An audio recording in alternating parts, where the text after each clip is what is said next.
말씀을 증거하겠습니다. 사도행전 28장 16절부터 23절 시작. 우리가 로마에 들어가니 바울에게는 자기를 지키는 한 군인과 함께 따로 있게 허락하더라. 사흘 후에 바울이 유대인 중 높은 사람들을 청하여 그들이 모인 후에 이르되, 여러분 형제들아, 내가 이스라엘 백성이나 우리 조상의 관습을 배척한 일이 없는데 예루살렘에서 로마인의 손에 죄수로 내준 바 되었으니 로마인은 나를 신문하여 죽일 죄목이 없으므로 석방하려 하였으나 유대인들이 반대하기로 내가 마지못하여 가이사에게 상소하며 내 민족을 고발하려는 것이 아니니라. 이러므로 너희를 보고 함께 이야기하려고 청하였으니 이스라엘의 소망으로 말미암아 내가 이 쇠사슬의 맹인바 되었노라. 그들이 이르되, 우리가 유대에서 내게 대한 편지도 받은 일이 없고 또 형제 중 누가 와서 내게 대하여 좋지 못한 것을 전하든지 이야기한 일도 없느니라. 이에 우리가 너의 사상이 어떠한가 듣고자 하니 이 파에 대하여는 어디서든지 반대를 받는 줄 알기 때문이라 하더라. 그날 그들이 날짜를 정하고 그가 유숙하는 집에 많이 오니. 아멘.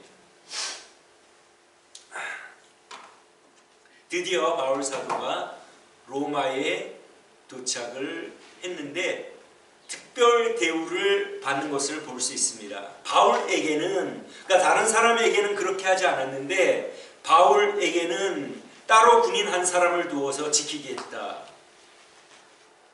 특별 대우를 받는 것을 볼 수 있습니다. 이뿐 아니라 바울 사도는 가이사랴에서 출발할 때부터 시돈, 즉 레바논에서 또한 특별 대우를 받는 것을 볼 수가 있습니다. 그죠? 여기요? 이튿날 출발해가지고 이튿날 시돈에 되니 율리오가 바울을 친절히 대하여 친구들에게 가서 대접받기를 허락하더니, 죄수가 이 친절하게 대접을 받잖아요. 바울 사도가 죄수인데 시돈 항구에 도착했을 때 내려가지고 형제들, 그리스도인들에게 대접을 받도록 허락을 받습니다. 그리고 우리가 지난주에 살펴본 대로 또 이제 이탈리아 육지 보디올에 도착을 해가지고 7일 동안 함께 머무는 그러한 또 특혜를 받습니다. 이것이 죄수가 이러한 특혜를 받을 수 있을까요? 보통 죄수라면 그렇게 받을 수가 없는 일인데 이렇게 특혜를 받게 됩니다. 그죠? 바울에게는 자기를 지키는 한 군인과 함께 따로 있게 하였습니다. 왜 이런 특혜를 받게 되었을까요? 바울 사도의 죄목은 로마의 법을 어긴 것이 아니라 유대인의 그 유대 종교법에 관하여만 어겼기 때문에 로마 제국의 입장에서 볼 때에 사실 이 바울은 죄수가 아니라고 볼 수가 있습니다. 바울 사도가 말한 것처럼 자기는 어떠한 죄도 없는데 그래서 총독이 석방시키려고 했지만은 로마 총독이 석방시키지 않은 이유가 무엇입니까?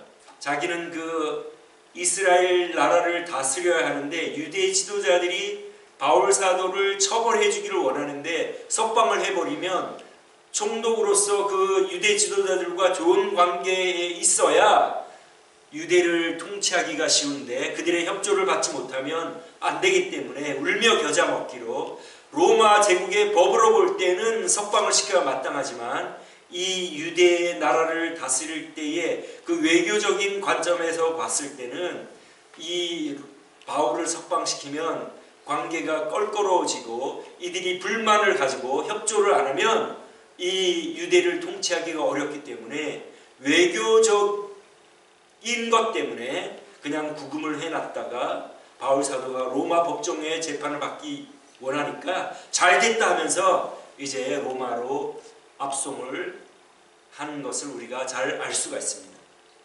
즉 이런 거예요.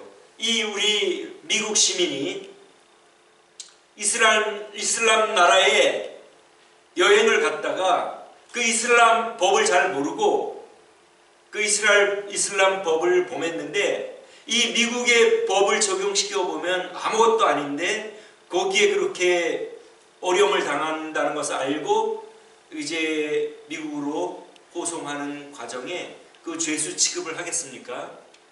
죄수 취급을 하지 않고 친절하게 잘 해주겠죠. 그리고 미국에 오면 그냥 석방을 시켜주겠죠. 그런 거가 마찬가지입니다.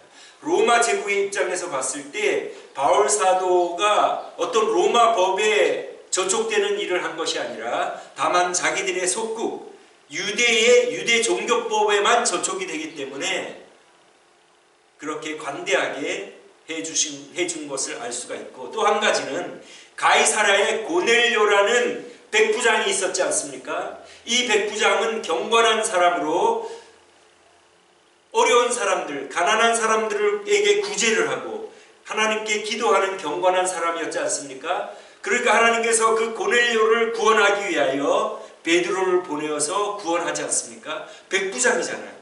이 율리오도 백부장인데 자기 선임 백부장이지 않았겠습니까? 그러니까 이 고참 백부장 고넬료가 바울 사도를 호송해가는 자기의 후임, 그 후배 율리오에게 이 바울 선생님은 죄를 범한 것이 아니고 단지 유대의 종교의 법에 관한 것에 관하여 이 유대인들이 고소한 것이니 자네가 이 바울 사도를 호송하는 책임을 맡았다고 하니 이 바울 선생님을 잘 좀 대우해 달라, 그렇게 얘기를 하지 않았겠습니까? 군대는 조직 이 상관과 이 부하의 이 그 명령 체계가 있지 않습니까? 그러니까 자기 그 선임, 자기의 그 까마득한 선배 백부장 고넬료가 부탁을 했으니, 그리고 고넬료는 굉장히 존경을 받았지 않겠습니까? 구제하고 그 이방 사람들, 즉 이 고넬료의 입장에서는 이스라엘 백성들이 자기의 동족이 아닌데도 구제를 하고 도와주었다고 하면 이 로마 군대에서 어려움을 당하는 사병, 그런 사병들을 또한 도와주었을 거예요. 그 굉장히 군대 내에서 존경을 받는 자기의 그 선배되는 고넬료의 부탁을 받았으니 이 율리오가 이 바울 사도를 존중하고 잘 대해 준 것으로 우리가 추측을 할 수가 있습니다. 그래서 이렇게 호의를 받고 로마에 도착해서도 어떠한 상태로 있었습니까?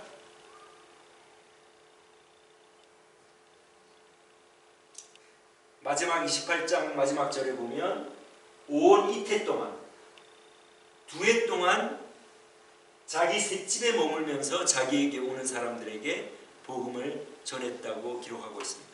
즉 이런 거예요. 이 바울 사도의 죄는 로마 제국에서 볼 때 우선순위가 아니에요.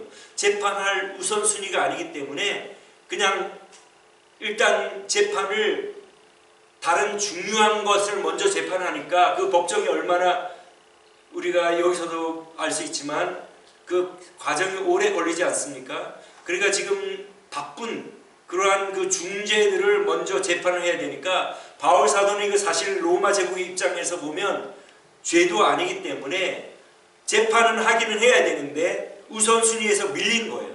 그러니까 2년 동안 가택연금을 했다고 볼 수가 있습니다. 즉 바울 사도가 방을 하나 렌트해서 그 군인이 하나를 지키고 있고 많은 자유를 준 것 같아요. 그러니까 가택연금 할 때는 수갑도 채우지 않고 아마 자유를 줬을 거고, 이제 어디 바깥에 나간다든지 친구를 만난다든지 할 때는 아마 수갑에 쉬었을 것입니다. 그러니까 2년 동안 이렇게 이제 가택연금을 당하게 되는데, 도착하자마자 하는 일이 무엇입니까?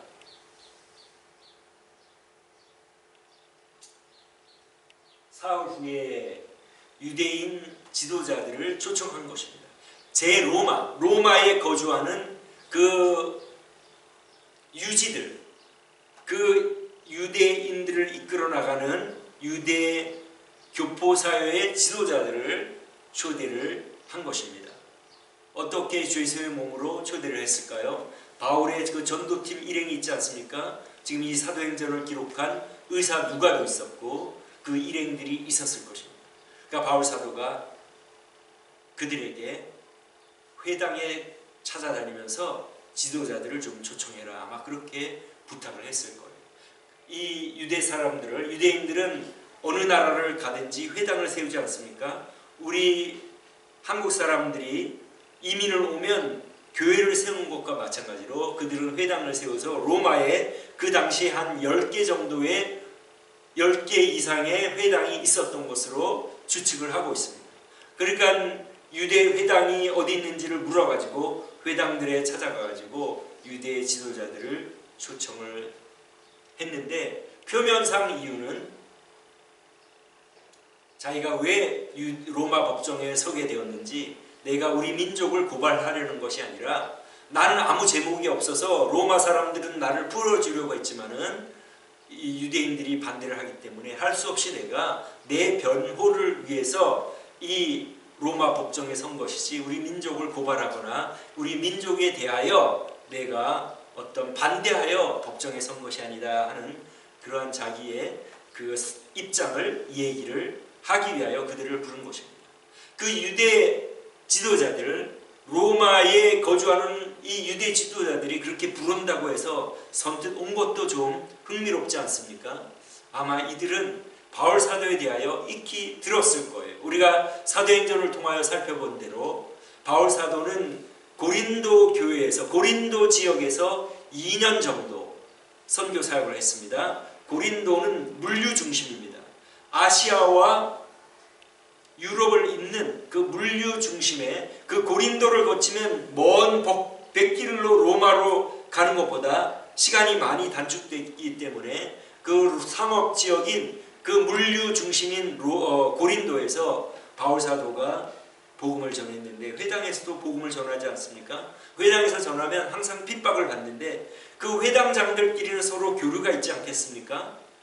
우리가 교회가 있으면 그 교회에 조직이 있고 연락을 하는 것처럼 그 회당들도 연락을 했을 거예요.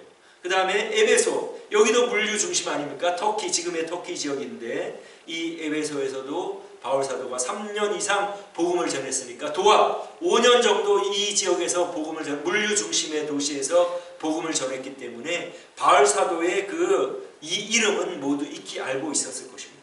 이 바울이라는 사람이 있는데, 바리새파 사람인데 회당에 와서 예수에 관하여 전하고 많은 사람들을 예수를 믿게 한다는 그러한 그 소문을 들었을 거예요.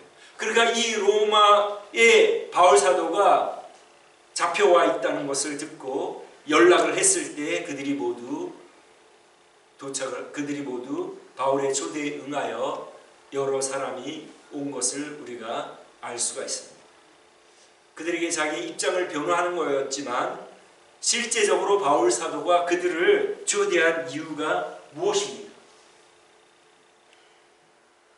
자기가 자기를 변호하면서 자기의 그 사설의 메인 이유가 이스라엘의 소망 때문에 그렇다고 얘기를 합니다. 이스라엘의 소망이 무엇입니까?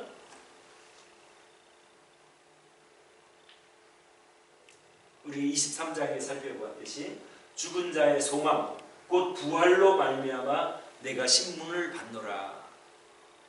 공회 앞에서 바울 사도가 자기를 변호할 때에 소망 때문에 신문을 받는다고 그렇게 이야기를 한 것입니다.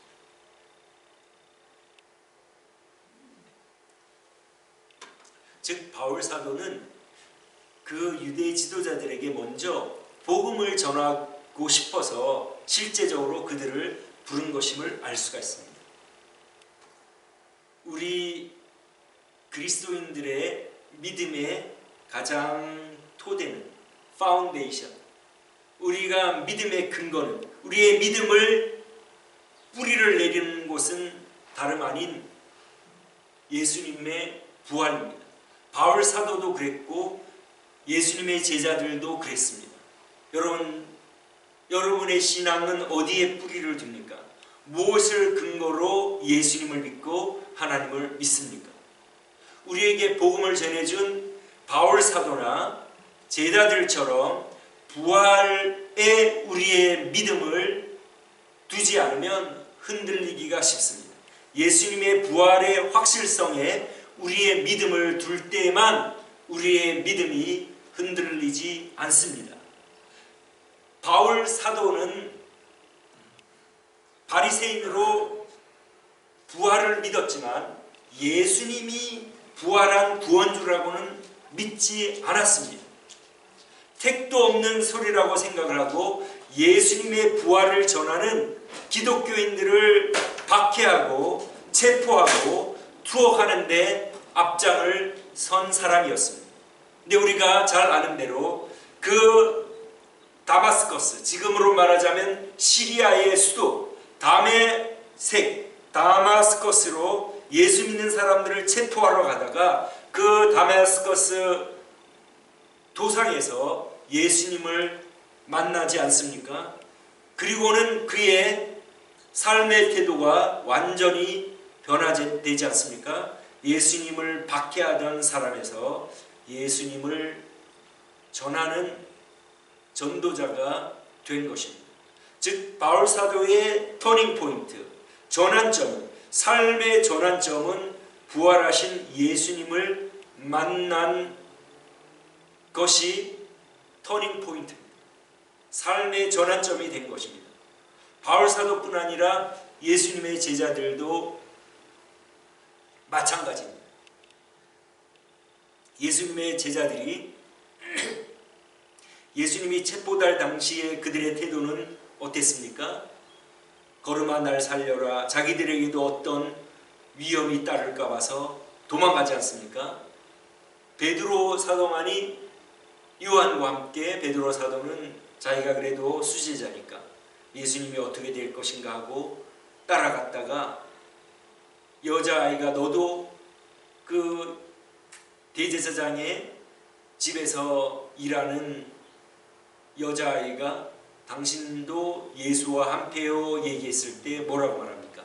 예수님 앞에서 3번이나 예수님을 모른다고 부인하지 않습니까? 그들이 예수님의 부활을 직접 보기 전에는 그들의 신앙은 사실은 모래밭에 뿌리를 두는 것과 마찬가지였습니다. 흔들리고 쓰러지고 무너지는 그러한 신앙이었습니다. 이해가 될 만하지 않습니까? 20초반, 많이 잡아줘야 20초반인데 자기가 잡혀서 죽으면 그 끝이니까 얼마나 무섭고 두려웠겠습니까? 그러나 그들의 태도가 나중에 어떻게 됩니까? 예수님을 직접 눈으로, 부활하신 예수님을 눈으로 본 다음에는 태도가 어떻게 바뀝니까?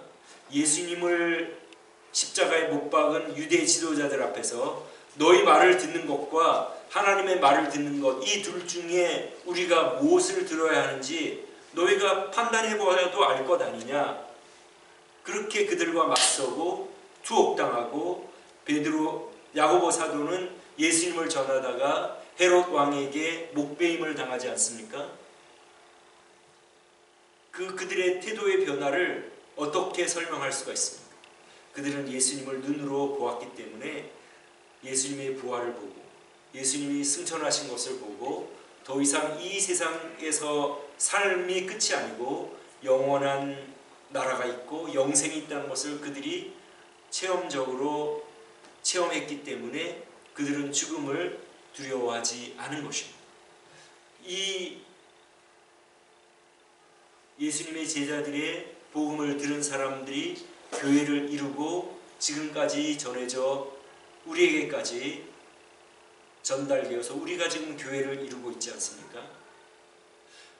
그런데 사도 바울과 예수님의 제자들은 예수님을 직접 눈으로 보았기 때문에 그들의 신앙은 반석 위에 뿌리를 내리고 흔들리지 않는 그러한 신앙이 되었는데, 저와 여러분들, 예수님의 동시대에 살지 않았던 저와 여러분들은 어떻습니까? 어떤 증거를 가지고 있습니까? 하나님께서 그들을 못지않게, 예수님의 동시대에 산 사람들과 못지않게 증거를 우리에게 주셨는데 그것이 무엇입니까? 이 교회입니다. 교회는 지금 전 세계에 걸쳐서 세워져 있지 않습니까? 근데 교회가 그러면 시작한 시점이 있지 않겠습니까?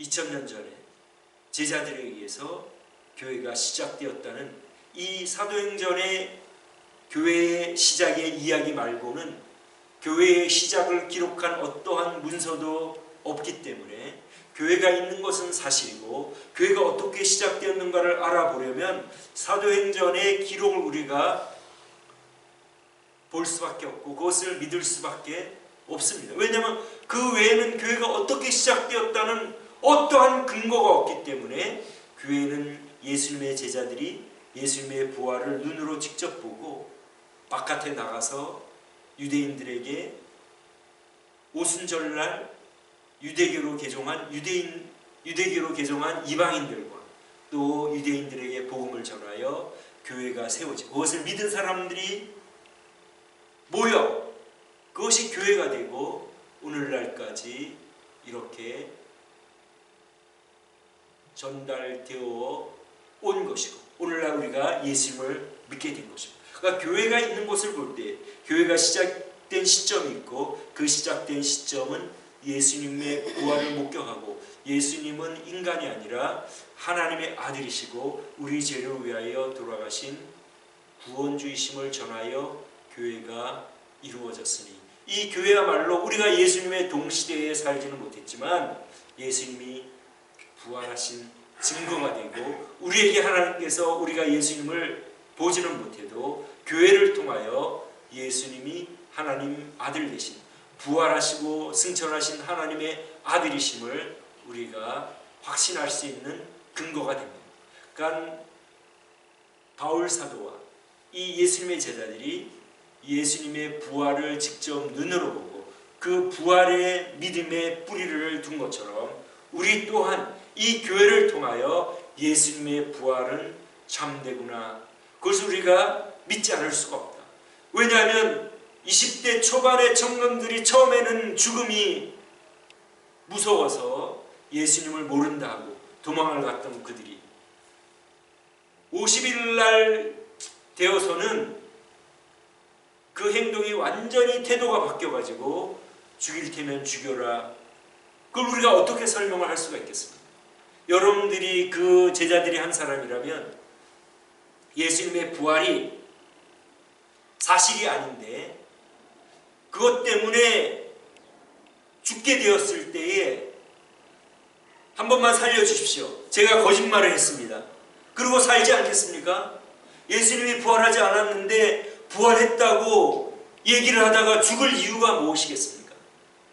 그러니까 그것을 생각할 때 우리가 예수님의 부활을 믿지 않을 이유가 없으며 안 믿는 것이 더 이상한 것입니다.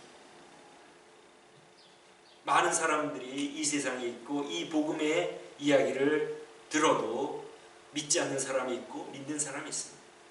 우리 28장 다음 주에 보겠지만 이 초대받은 이 유대 지도자들과 또 유대 지도자들뿐 아니겠죠. 나를 정했으니까 관심 있는 사람들이 모두 이제 그 지도자들이 가서 이 바울이라는 사람이 왔는데 가서 우리가 들어보자 해서 많이 데려오지 않았겠습니까? 그 중에 믿는 사람들도 있고 믿지 않는 사람들도 있는데 우리가 이 복음을 듣고 믿게 된 것이 얼마나 감사합니까? 무엇을 의미합니까? 우리가 늙고 병들고 죽음의 그림자가 우리에게 서서히 드리워져도 우리가 세상 사람들처럼 탄식하고 절망하고 그러지 않고 이 죽음은 영화로운 몸을 입을 주님의 나라로 가는 관문이라는 것을 우리가 알기에 그것에 절망하지 않고 소망 가운데 우리가 살아가지 않습니까? 그리고 오늘 우리가 또 찬송한 대로 우리의 앞서간 친구들도 만나고 부모님들도 만나고 그러니까 우리가 가족들 전도하는 것이 중요합니다. 예수님을 전하는 것이 중요하고 예수님을 구주로 믿는 것이 중요합니다. 그리고 예수님을 구주로 믿는 표시인 하나님을 사랑하고 다른 사람을 사랑하는 일을 우리가 행함으로 우리가 참된 믿음을 가지고 있다는 것을 우리가 증거하게 됩니다. 우리가 살아가면서 우리가 할 수 있는 일에 최선을 다하고 다른 사람에게 짐이 되지 않고 최선을 다하고 또 우리는 어렵고 힘든 힘든 사람들을 우리가 최선을 다하여 도와주고 서로 그렇게 그러한 마음으로 살아가는 것이 우리 그리스도인의 마음입니다. 그렇게 살아가면 어떻습니까? 우리는 되도록이면 도와주려고 힘쓰고 또 되도록이면 내가 할 수 있는 일들을 내가 하기를 힘쓰고 서로 존중하며 서로 사랑하면서 살아가면 이 땅에서도 얼마나 복된 삶을 삽니까? 그리고 이 세상을 떠나서 이 불편한 몸을 벗어버리고 영원한 몸을 입고 영원히 사는 이것을 생각할 때 얼마나 감사합니까?